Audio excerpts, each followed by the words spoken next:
संजय मिश्रा, प्रधानाचार्य किसान inter college Sitapur से। हम लोग भाग 1 में व्यापारिक संगठन पत्र व्यवहार सब्जेक्ट से देशी व्यापार व्यापारिक सौदे की गतिविधि नामक चैप्टर भाग 1 में पढ़ चुके हैं।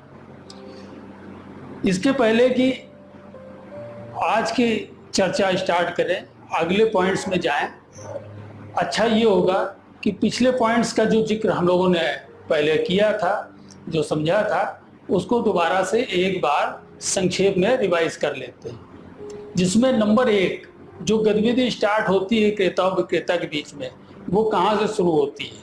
सबसे पहले तो देशी व्यापार की गतिविधि जो है नंबर 1 पूछताछ से स्टार्ट होती है। पूछताछ का मतलब कि जो क्रेता माल खरीदना चाहता है वो सबसे पहले तो सप्लायर्स और जो मैन्युफैक्चरर्स होते हैं उनकी तलाश करता है। अब उनकी तलाश वो कहाँ से करता है? जो ट्रेड डायरेक्टरीज होती हैं, उपलब्ध होती हैं, उसमें मैन्युफैक्चरर्स और जो सेलर्स होते हैं उनके नाम, पते, ईमेल, फ़ोन नंबर वगैरह सब दिए रहते हैं। तो उनसे एक से अधिक सप्लायर्स का या विक्रेताओं का नाम लेके उनको एक पूछताछ का पत्र वो लिखता है। पूछताछ में क्या माल उसको खरीदना है, किस क्वालिटी खरीदना है, कितनी क्वांटिटी में खरीदना है, ये वो पता लगाना चाहता है। इसके साथ ही वो ये भी पता लगाना चाहता है कि उसको ट्रेड डिस्काउंट कितनी मिलेगी, अगर तुरंत भुगतान कर दे तो नगद छूट उसको कितनी मिलेगी, कितने अन्य भाड़े होंगे, रेल भाड़ा उसे देना है या माल के मूल्य में शामिल है, मोड ऑफ पेमेंट क्या होगा, क्रेडिट अगर उसको मिलेगा तो कितने दिन का मिलेगा। तो ये सारी बातें वो व्यापारी से या सेलर से पूछना चाहता है। तो पूछताछ के पत्र को वो बना के सप्लायर के पास भेजता है। सप्लायर के पास जब पूछताछ का पत्र पहुंचता है तो वो एक कोटेशन बनाता है जिसको निर्ख बोलते हैं हिंदी में।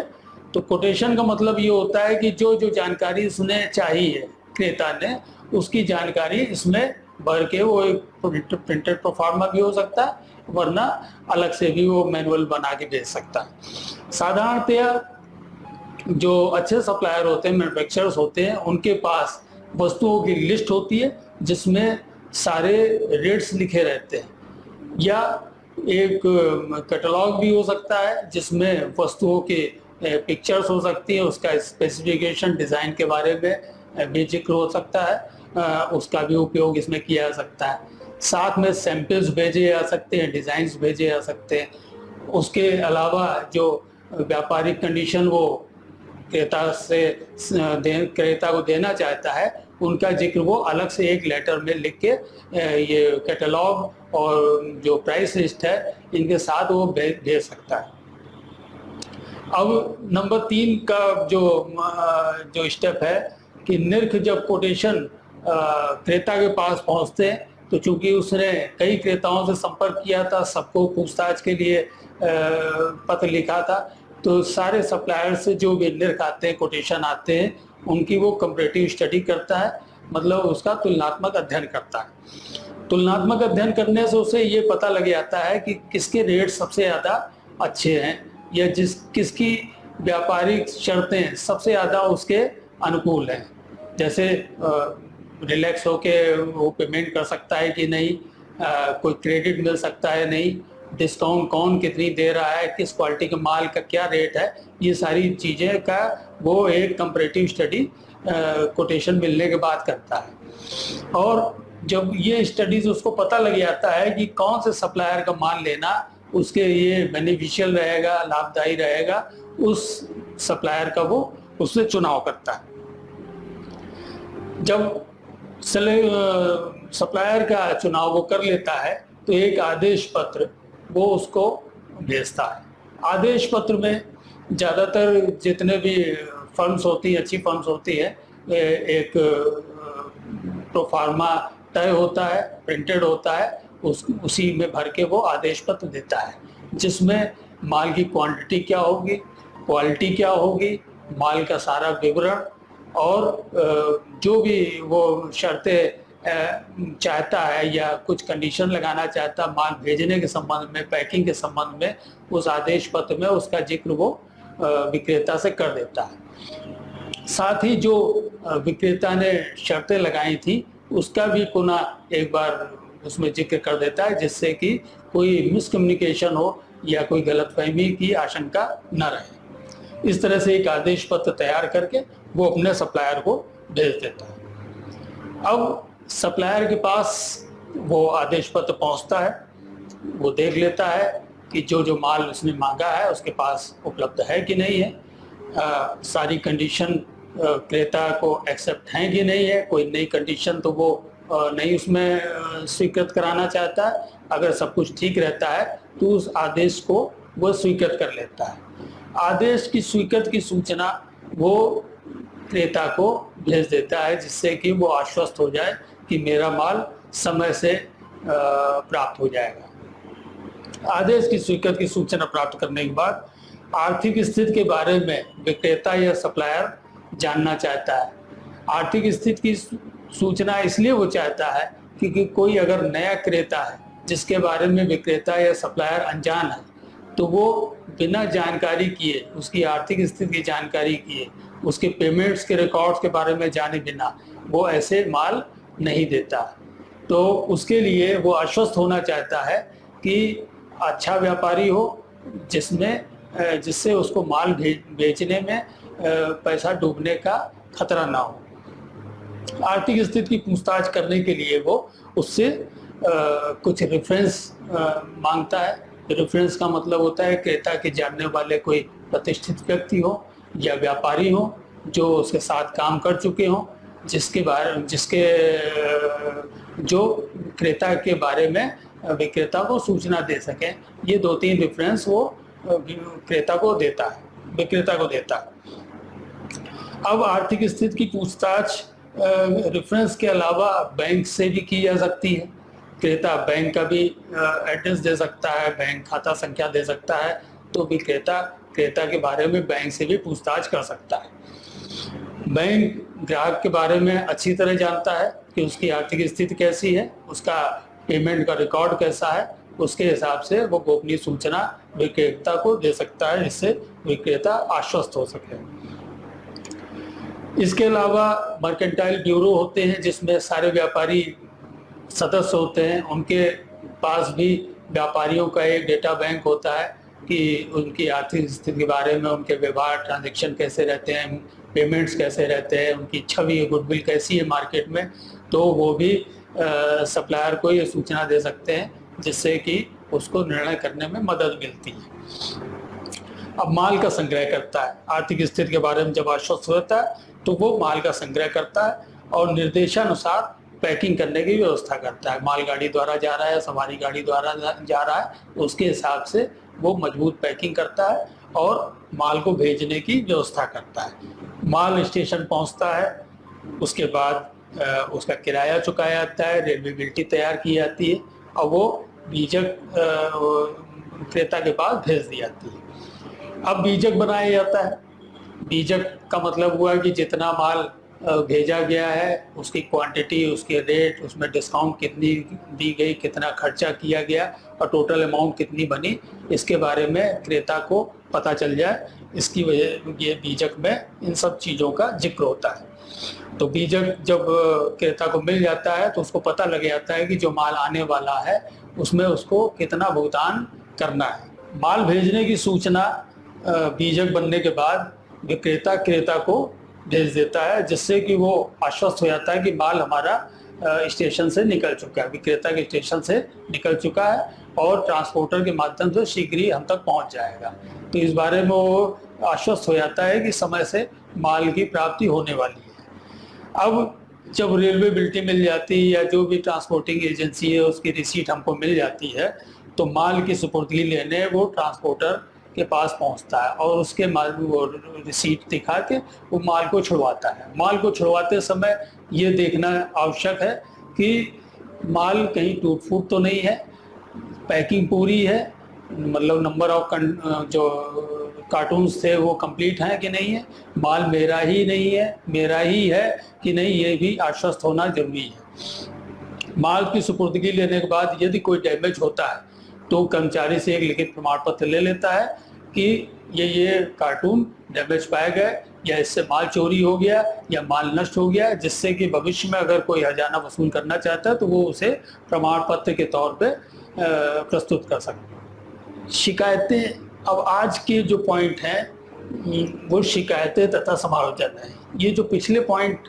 हमने आपको बताया, ये भाग 1 में आपको हमने बताए थे और उसका रिवीजन इसलिए किया कि जिससे आप उसके संदर्भ ग्रहण कर सकें और आगे पॉइंटों को समझ सकें। जब माल रिसीव कर लिया क्रेता ने, अब आगे के पॉइंट्स क्या है उसमें, शिकायतें तथा समायोजन, कि उसके पास बीजक आ गया, माल आ गया। अब उसको ये देखना है कि बीजक में कोई त्रुटि तो नहीं है या माल में कोई त्रुटि है या क्या नहीं।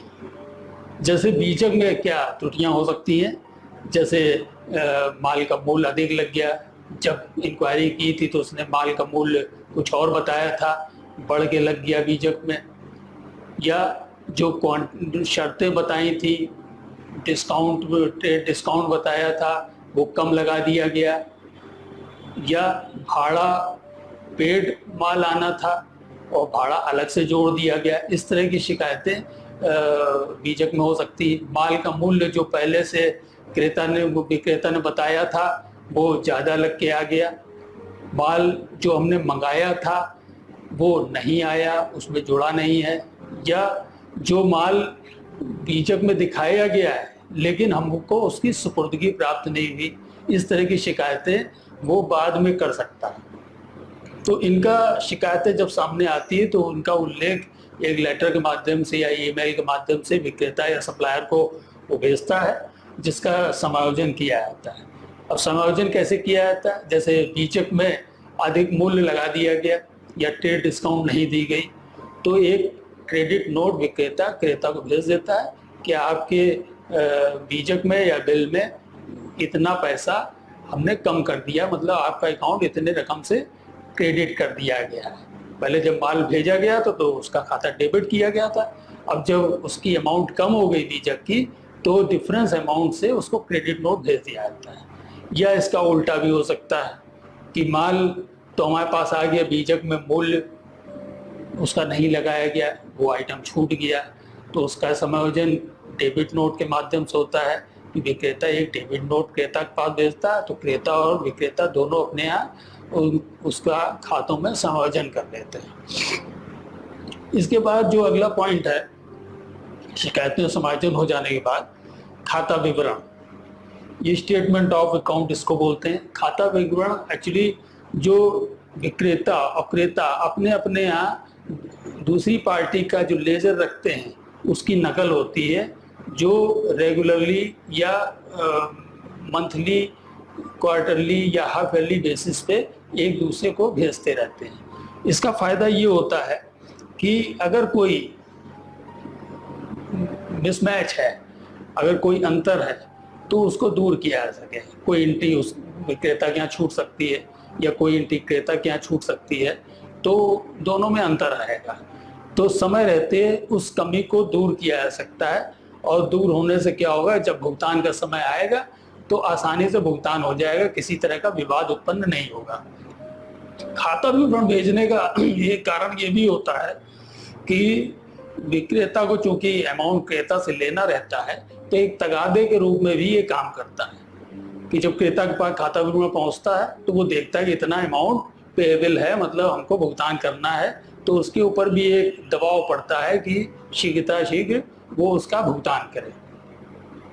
नंबर 13 पॉइंट जो है, भुगतान खाता विवरण सही है, सारी कंप्लेंट्स एडजस्टमेंट पूरे हो गए हैं, तो फाइनल अब पेमेंट करने की बारी है। क्रेता के ऊपर जितना पैसा निकल रहा है, क्रेता के गुडविल के लिए, क्रेता की छवि के लिए ये अच्छा होता है कि उस समय रहते उसका वो भुगतान करें। अब भुगतान किस माध्यम से किया जाएगा ये पहले से भी डिसाइडेड हो सकता है, या बाद में भी क्रेडिट अवधि पूरी होने के बाद वो आपस में वार्ता करके भी डिसाइड कर सकते हैं कि मोड ऑफ पेमेंट क्या होगा, चेक से होगा, नगद होगा, या ड्राफ्ट के माध्यम से होगा, या आजकल आरटीजीएस एनईएफटी के माध्यम से भी अकाउंट से अकाउंट में पैसा ट्रांसफ़र होता है। तो जो भी माध्यम दोनों को स्वीकार्य होता है उस माध्यम से वो भुगतान कर देते हैं और वो प्राप्त कर लेता है। भुगतान प्राप्त की रसीद। अब भुगतान प्राप्त की रसीद जैसे ही पैसा उसके खाते में पहुंच जाता है, सप्लायर के खाते में पहुंच जाता है, एक पेमेंट प्राप्त होने की रसीद वो क्रेता के पास भेज देता है, जिसमें ये उल्लेख कर देता है कि क्रेता का इतना भुगतान उसे प्राप्त हो गया है। इसी रसीद के आधार पर क्रेता अपने लेजर में पोस्टिंग कर लेता है। ये भुगतान की रसीद एक तरह से वाउचर की तरह काम करती है। जैसा कि आप लोगों को मालूम होगा कि जो भी खातों में लिखा जाता है उसका एक प्रमाणक मौजूद होना चाहिए, तो ये प्रमाणक के तौर पे काम करता है कि भुगतान प्राप्त हो गया है। अब इसमें जो व्यापारिक सौदे की गतिविधि में बार बार ये जिक्र आया कि माल को रेलगाड़ी द्वारा भेजा जाता है, और ये ज़्यादा पॉपुलर तरीका है, क्योंकि ज़्यादा क्वांटिटी में जब माल होता है वो रेलगाड़ी द्वारा भेजा जाता है, या तो वो सवारी गाड़ी हो या मालगाड़ी हो, क्योंकि ये ज़्यादा सस्ता पड़ता है और ज़्यादा क्वांटिटी माल दूरी तक अगर भेजना है तो व्यापारियों के बीच में ये सुविधाजनक भी माना जाता है। अब रेलगाड़ी द्वारा भेजने की कार्यविधि क्या है? सबसे पहले हमें ये डिसाइड करना पड़ता है, ये निश्चय करना पड़ता है कि कौन सी रेलगाड़ी द्वारा माल को भेजा जाना है। जैसे कि पहले भी हमने उल्लेख किया कि माल के प्रकार और दूरी ये तय करते हैं कि किस गाड़ी का चुनाव हम करेंगे, मालगाड़ी का या सवारी गाड़ी का। मालगाड़ी में जैसा पहले भी उल्लेख किया कि जो नष्ट ना होने वाला, जल्दी नष्ट ना होने वाला जो सामान होता है वो भेजना व्यापारी पसंद करते हैं, वो उचित भी होता है। मालगाड़ी में किराया भी कम लगता है और ज़्यादा दूरी तक माल भेजना सुविधाजनक होता है और सस्ता भी होता है। अगर माल इस प्रकार का है कि जो जल्दी खराब होने वाला है, जैसे सब्जियां हैं, फल हैं, जल्दी पहुंचना प्रायोरिटी पे है, तो सवारी गाड़ी द्वारा माल भेजना व्यापारी पसंद करते हैं। सवारी गाड़ी द्वारा माल भी भेजा जा सकता है। जब हम ये डिसाइड कर लेते हैं, ये निश्चय कर लेते हैं कि कौन सी गाड़ी द्वारा माल भेजना है, तो माल की पैकिंग की जाती है। सवारी गाड़ी द्वारा माल भेजने में भी पैकिंग मजबूत और सही होनी चाहिए, जिससे कि जो भी माल है वो रास्ते में डैमेज ना हो, उठाने रखने में टूटे फूटे नहीं। और मालगाड़ी में भी पैकिंग मजबूत होनी चाहिए, क्योंकि बल्क में सारा सामान जाता है और व्यापारियों का भी सामान रहता है, ऊपर नीचे रखने में टूट फूट ना जाए, इसलिए मजबूत पैकिंग होना अति आवश्यक होता है, वरना वो टूट फूट होने के चांस होते हैं। तो पैकिंग उसी के हिसाब से, जिस गाड़ी में भेज रहे हैं उसके हिसाब से हमको करनी उचित होती है। माल का रेलवे स्टेशन पहुंचाना, जब पैकिंग हो गई, हम आश्वस्त हो गए कि पैकिंग ठीक ठाक हो गई, पैकिंग पे हमने निशान लगा दिए, पैकिंग क्रेता कुछ पसंद करते हैं, उनके जो स्पेसिफाइड मार्किंग होती है वो मार्किंग उसमें कर दिया जाता है, जिससे माल को पहचानना आसान होता है, तो वो पैकिंग पे डाल दिया जाता है। अब माल को रेलवे स्टेशन पहुंचाना है, क्योंकि वो लोकल रेलवे स्टेशन होता है विक्रेता का या सप्लायर का, तो उसके किसी भी लोडर से रेलवे स्टेशन तक उसको पहुंचाया जाता है। इसके बाद प्रार्थना पत्र भरना, फॉरवर्डिंग नोट और कंसाइनमेंट नोट, दो तरह के नोट होते हैं जो रेलवे के कार्यालय से फ्री ऑफ कॉस्ट प्राप्त होते हैं। फॉरवर्डिंग नोट सवारी गाड़ी द्वारा से माल भेजने में इस्तेमाल किया जाता है, और कंसाइनमेंट नोट मालगाड़ी से माल भेजने में इस्तेमाल किया जाता है। तो जिस प्रकार की गाड़ी का हमने चयन किया है उसके हिसाब से हम नोट को भरते हैं और उसको प्रक्रिया को आगे बढ़ाते हैं। अब माल को रेलवे अधिकारियों को सुपुर्द करना है। ये जो नोट, कंसाइनमेंट नोट और फॉरवर्डिंग नोट की जिक्र किया, इसमें माल भेजने वाले का नाम पता, प्राप्त करने वाले का नाम पता, माल के बारे में विवरण आदि का उल्लेख किया जाता है। माल को रेलवे अधिकारियों को सुपुर्द किया जाता है इन नोट के साथ। जब माल रेलवे के अधिकारी प्राप्त करते हैं तो ये देखते हैं कि पैकिंग जो है मजबूती से की गई है कि नहीं, अगर ढीली ढाली तो नहीं है। अगर मजबूती से नहीं की गई है तो वो माल को रिसीव करने से या प्राप्त करने से इनकार भी कर सकते हैं। अब इसके बाद जोखिम पत्र भरना। जब व्यापारी जो है रेलवे अधिकारियों को माल सुपुर्द कर देता है तो एक जोखिम पत्र भरा जाता है कि किसकी जोखिम से माल रेलगाड़ी द्वारा जा रहा है। जैसे स्वामी की जोखिम पे जा रहा है या रेलवे की जोखिम पे जा रहा है। स्वामी की जोखिम पे जा रहा है तो उसका प्रपत्र अलग होता है, रेलवे की जोखिम पे जा रहा है तो उसका प्रपत्र अलग होता है।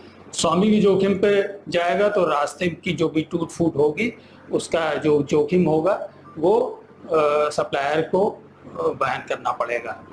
और रेलवे की जोखिम पर अगर जा रहा है तो वो रेलवे की जिम्मेदारी है कि वो सुरक्षित माल क्रेता तक पहुंचाए।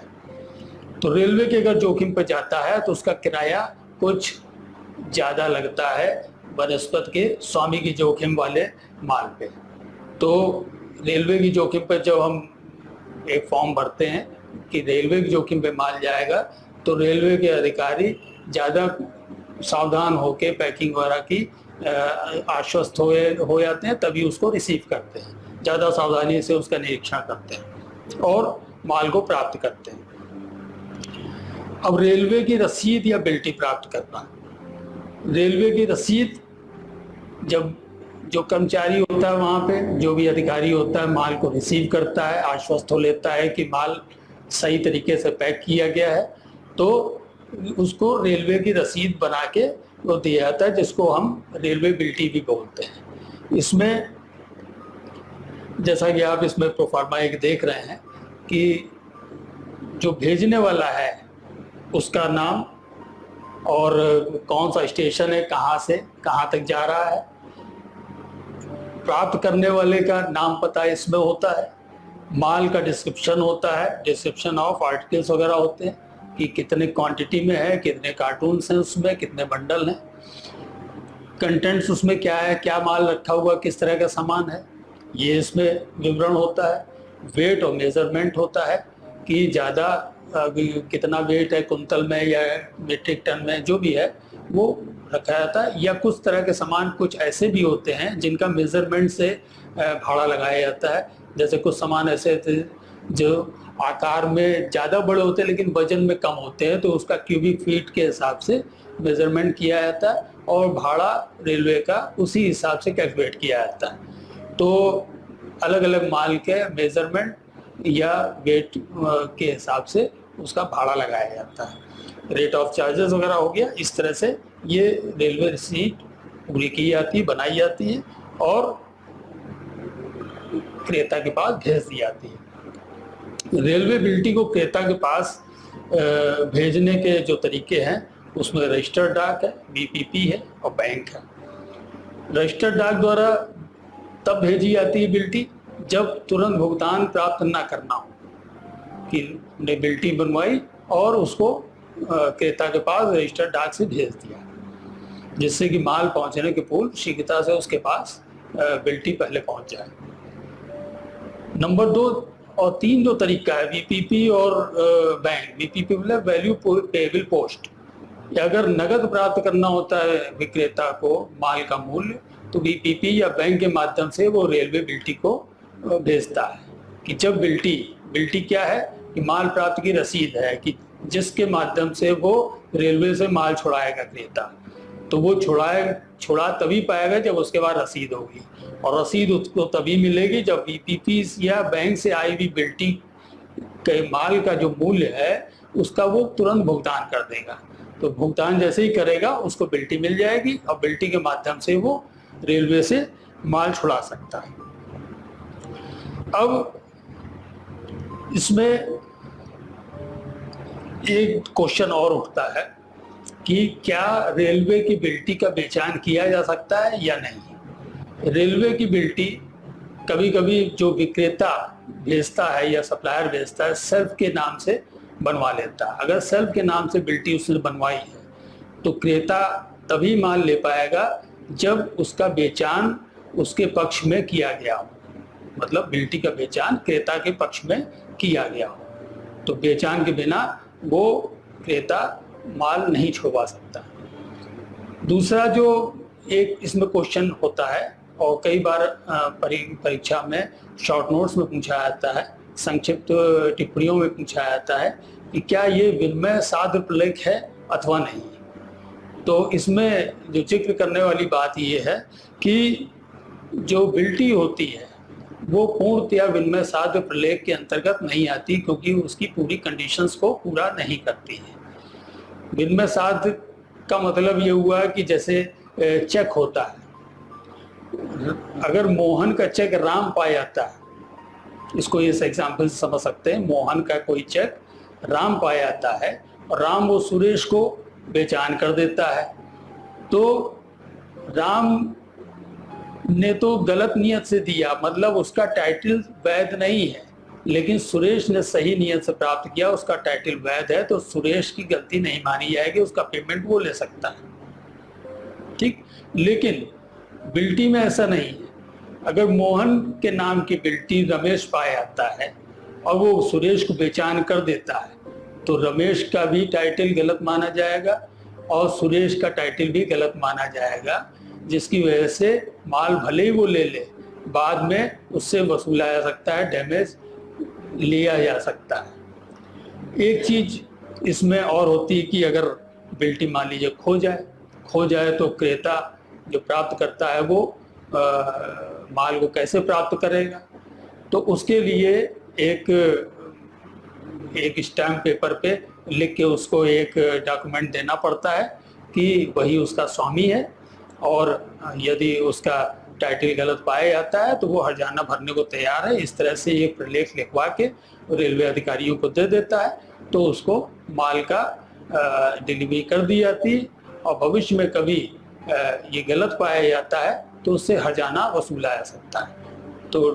डैमेज का एक प्रमाण पत्र उससे पहले से भरवाया जा सकता है।